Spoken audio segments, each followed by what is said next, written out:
What happens when a reality show stops being entertainment and instead turns into a living nightmare?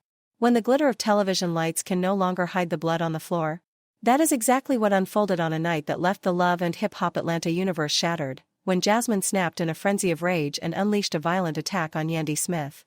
The scene was so raw, so brutal, that it left even die-hard fans questioning whether they had just witnessed television drama, or the collapse of two women's lives on camera. Witnesses described the fight as something beyond anything the franchise had ever dared to show. The screaming was real. The chaos was uncontainable. Yandy was left bruised and bloodied while Jasmine was dragged out in handcuffs, spitting venom with every step. But here is where the story twists. This was not a messy argument for ratings. This was not another scripted meltdown.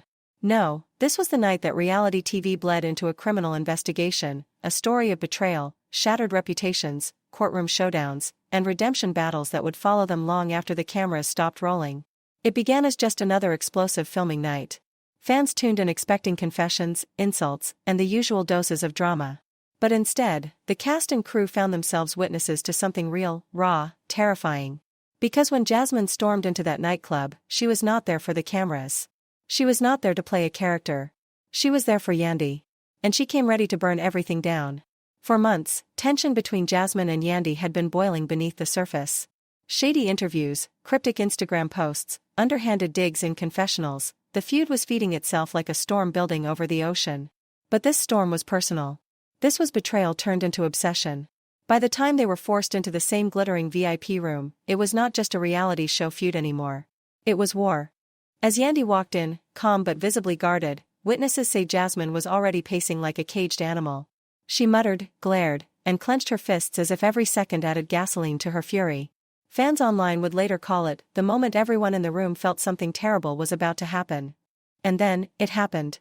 Words flew first. Venomous, personal, cutting. Jasmine accused Yandy of destroying her life, airing her private pain for public consumption. Yandy fired back, dismissing Jasmine as nothing more than jealous and obsessed. The room grew thick with hostility. Security shifted nervously, sensing the danger. Then Jasmine snapped. She lunged. The crowd screamed. Drinks splashed to the floor as security tried to block her, but she pushed through and swung with full force. The two women crashed to the ground in a storm of fists, hair-pulling, and shrieks. Eyewitnesses swear Jasmine's fury was so unhinged it felt less like a reality TV brawl and more like a genuine attempt to destroy her rival. Yandy blood smeared across the floor, earrings ripped out, her voice echoing in pain. It lasted less than half a minute, but those 30 seconds changed everything. The cameras rolled mercilessly, capturing every brutal strike. And within hours, the footage leaked online. Social media exploded. Hashtags like #LHHscandal and #fight caught on camera trended worldwide. Fans were torn between horror and disbelief. Some demanded Jasmine be erased from the franchise forever, while others whispered that the producers had staged the whole thing. But the police reports, the blood, the mugshots? That was real. By the end of the night, flashing blue lights painted the parking lot as Jasmine screamed at officers dragging her away. "You started this." Yandy, battered and shaken, was rushed to the hospital. Cuts, bruises, a mild concussion, but the real damage was emotional. Her words to producers would chill anyone. "This is not reality TV anymore. This is assault." And that is where the story stopped being entertainment and became history. Theories of a publicity stunt were crushed the moment police confirmed it. Jasmine was officially booked on assault and battery charges. The flashing headline felt like a dagger. Breaking news, reality TV star arrested. Almost instantly, the #FreeJasmine went viral, while the chilling whispers of behind-the-scenes negligence painted the network in a darker light than ever before. Inside the halls of the network, chaos erupted like wildfire. Executives scrambled in panic, sponsors dialed in furious, and lawyers flooded the building. Suddenly, the same producers who had gleefully baited the feud for ratings were now cornered by accusations. Did they ignore the warning signs? Did they sacrifice safety for spectacle? The drama they thought they could control had exploded, and now it was far bigger than television. Meanwhile, Yandy Camp wasted no time striking back. She filed a police report, pressed charges, and made it clear she wanted Jasmine to pay. Her statement was sharp, unflinching. "We can argue. We can throw shade. But you never, ever, put your hands on someone." Fans rallied around her words like a battle cry. The line had been crossed, and there was no turning back. The arrest reverberated across the entertainment industry. Reality stars are known for scandals, screaming matches, and shocking confessions, but rarely does the chaos spill into handcuffs and cold jail cells. This time was different. Jasmine was no longer just a cast member, she was a defendant, staring down real prison time. As the night dragged on, it became clear that this firestorm was not going to die quietly. The footage was too raw. The blood was too real. And the outrage online was unrelenting. By sunrise, it was no longer about a fight, it was about justice, accountability, and the terrifying realization that this was not entertainment anymore. But the internet wanted more. Fans replayed the leaked footage frame by frame, dissecting every scream, every punch, every second. They wanted answers. They wanted to know why this feud spiraled so far beyond control. What secrets had fueled Jasmine's rage? What betrayal had pushed her over the edge? Hashtags tore across the digital world, hashtag justice for Yandy. Hashtag free Jasmine. Hashtag reality TV gone too far. The world had seen fights on this franchise before. Drinks thrown. Wigs snatched. Tables flipped. But this was something darker. The fallout reached a boiling point the next morning. Love and Hip Hop Atlanta was no longer just trending, it had consumed the entire internet. Twitter, Instagram, TikTok, YouTube, every platform burned with reactions. Millions of people had an opinion, and none of them could look away. But as fans argued online, the real battle was moving into a Fulton County courtroom. Jasmine, still wearing the same outfit from the chaotic night before, was marched into her arraignment in handcuffs. The once confident reality star who thrived on chaos now looked broken. Her hair messy, her eyes red from crying, her expression a haunting mix of fear, rage, and regret. The charges were brutal: assault, battery, disorderly conduct. And prosecutors hinted at something even more devastating: aggravated assault. If that enhancement stuck, Jasmine could face up to 2 years behind bars. Just like that, a reality star's career was dangling by a thread. Meanwhile, Yandy addressed the world from a hospital bed. Her Instagram post, typed through the haze of bruises and pain, read, "I am healing, physically and emotionally. I will not allow this kind of violence to become normal." The post exploded, over 1 million likes within hours. Celebrities, fellow cast members, women's advocacy groups, even politicians amplified her message. What began as a drunken nightclub fight was now a movement. A conversation about safety, accountability, and the sinister underbelly of reality television. And while Yandy gained public sympathy, Jasmine's team scrambled to spin the narrative, desperate to paint her as misunderstood, provoked, or even betrayed. But in the court of public opinion, the verdict was already forming, and it was damning. Jasmine's defense team made their move. In a fiery statement, her attorney claimed she had not been an aggressor at all, but a victim. Jasmine acted in self-defense, he declared, pointing the finger at Yandy. According to the defense, Yandy had provoked her off-camera, needling her until she snapped. And the real villains? The producers. They had allegedly engineered a pressure cooker environment, stoking tensions to dangerous levels just to feed the ratings machine. The lawyers' words echoed across social media, hashtag free Jasmine. Hashtag court battle. But then came the evidence. And it was devastating. Surveillance footage from the nightclub showed Jasmine shoving through security, charging directly at Yandy, and throwing the first punch.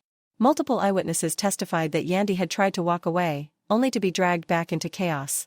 And then, the bombshell, leaked text messages from earlier that same day. Jasmine had sent a chilling warning to a friend: "If I see her tonight, I will make her regret ever saying my name." That single line shattered her self-defense claim. What had sounded like provocation suddenly looked like premeditation. Public opinion began to turn, hard and fast. Fans who had once trended hashtag free Jasmine now flooded timelines with hashtag justice for Yandy. And Jasmine's defense scrambled, desperately trying to patch the holes in a sinking ship. Meanwhile, the show itself was caught in the blast radius. Critics accused producers of exploiting dangerous real-life tensions. Sponsors threatened to cut ties. The network went into damage control, suspending Jasmine indefinitely and promising new safety protocols. But the statement only fueled the outrage. Fans were not buying it. Too little. Too late. The hashtags told the story, hashtag network under fire. Hashtag reality TV reform. And the fallout hit Jasmine hardest of all. Brand deals gone.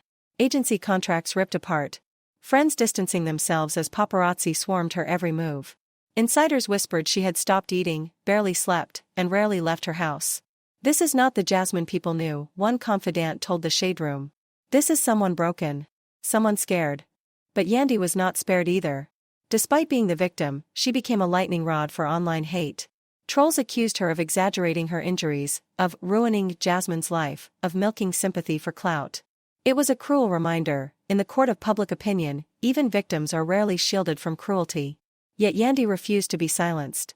In a powerful live interview she declared, "If speaking out helps even one person walk away from violence, then it is worth every attack I face." The hashtags rallied, #SpeakUp, #NoMoreViolence. Then came the hammer blow. Prosecutors announced they were adding new charges, possible intent to cause bodily harm. If they succeeded, Jasmine's sentence could double. Shockwaves rippled through the fanbase. Supporters begged for mercy, while critics demanded the maximum penalty. It was no longer just a legal case. It was a cultural reckoning. By the time the trial began, Love and Hip Hop Atlanta was unrecognizable. What had once been messy, glamorous chaos was now a cautionary tale. The courtroom itself had become the stage, with the entire world watching.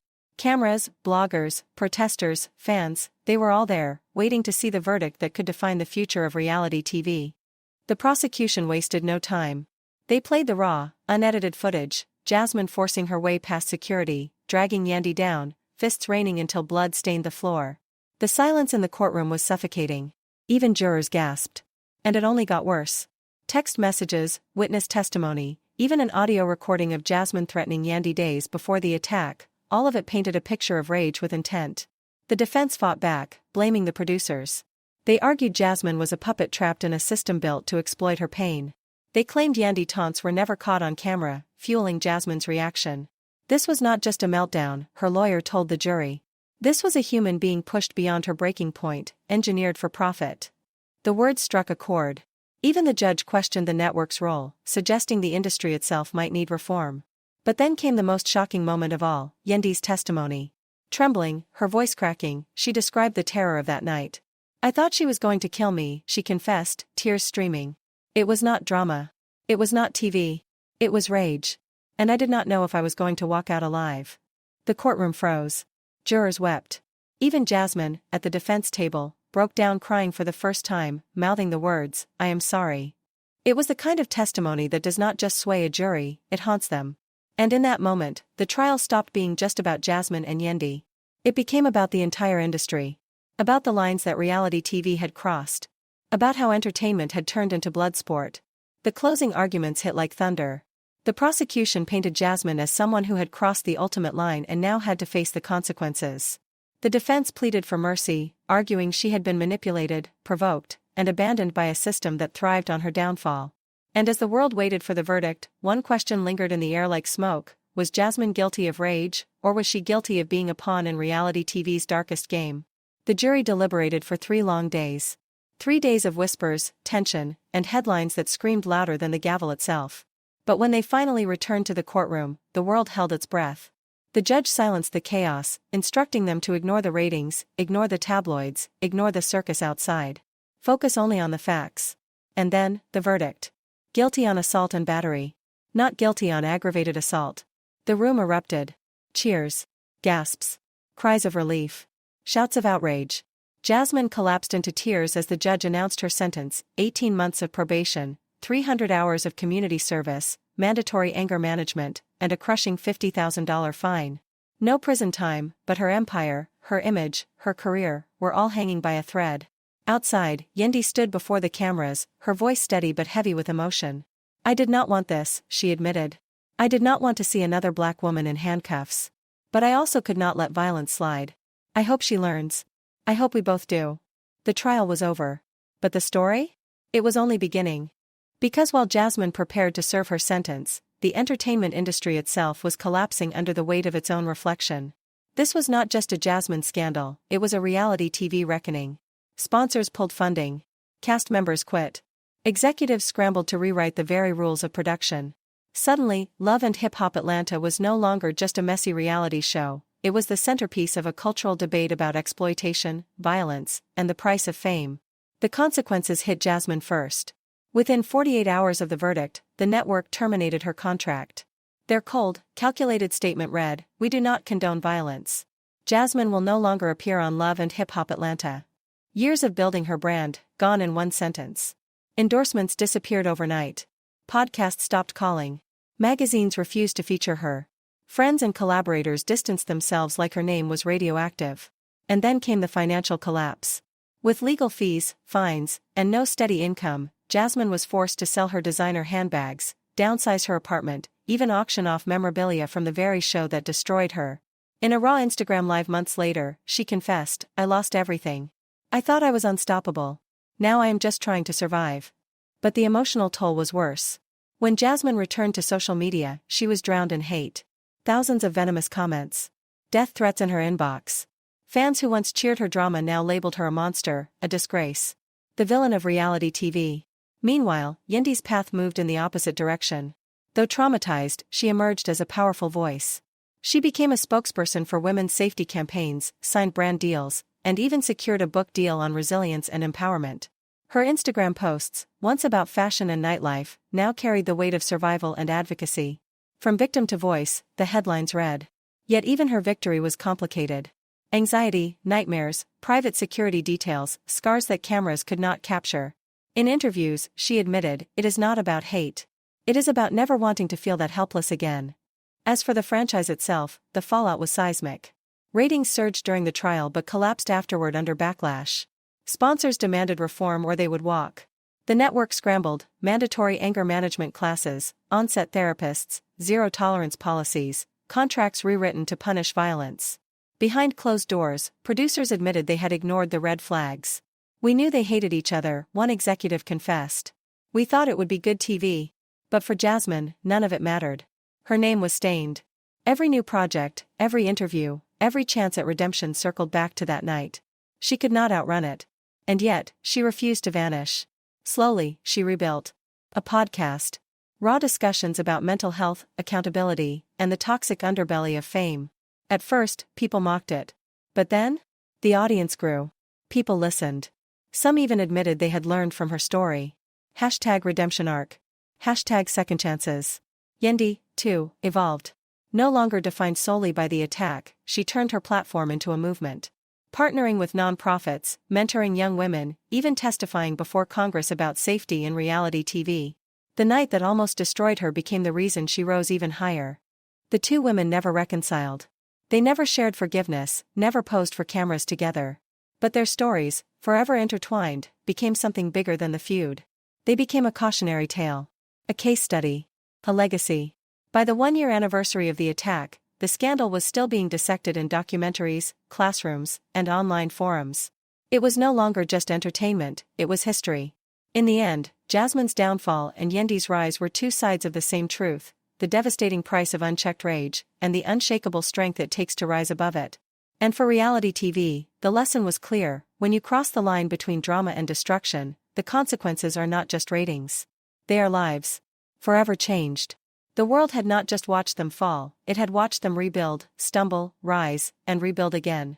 And whether you loved them, hated them, or refused to pick sides,